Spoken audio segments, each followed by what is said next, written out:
É o seguinte, para mim, up-to-date cobrir informação em nós agora acerca de diferentes viajadores e trahador, não?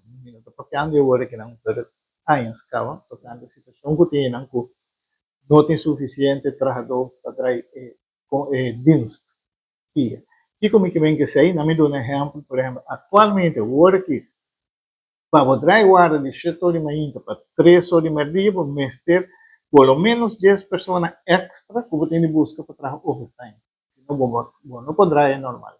E mesma coisa assim, para guardar de 3 projeções, vamos ter 5 para 6 pessoas para trabalhar overtime. E seguinte guarda, quando de 10 para 7, trope, vamos ter 5 para 6 pessoas para trabalhar overtime. E que sei que pelo menos vamos ter para poder 22 pessoas para dia extra para pagar overtime. E trahador não tem a chance de descansar.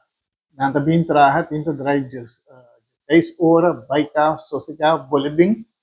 E consequência tá que trahador deveria irritar, está mal vez, está vira malo, para subir tanta barra, está doi nada vai meltar. Ou consequência, que sei tá com despesa para bem entender com nova, ou para mal trahador, para recuperar, para subir vira malo.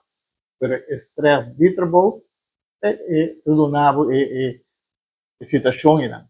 Pero para mim vai o rato de budget, então vai mais leu.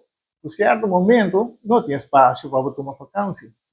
Bom não para tomar vacância, bom não para descansar e só não gosta de ter também ele vai botar irritar ali, botar fada, botar curva smile todo dia. Pero bom nessa situação eu vou trabalhando assim na roupa hora, assim na cansar, smile não está saindo, nem como obriguei, não está saindo, ele vai buscar. Atualmente tem 31 guardas está trabalhando e 20 beveiliging. Falta pelo menos, vamos pôr assim aqui, para poder optimalmente, vamos ter de 105 guardas e 68 beveiliging. Que maneira que você mira, você tem um short roupa grande, então a mim também se sei para todo o governo. Então, se me der heel der dia, agora número, tur não ajuda para for a chegar de elevi. Não sabe bem a vert, etc. Pero vamos se zorg para botar esse gente dentro do trabalho.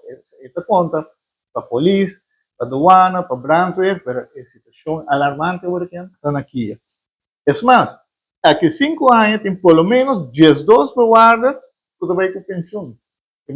Dia 31 kita 12 ya pasar para quando está 19. Lo queda.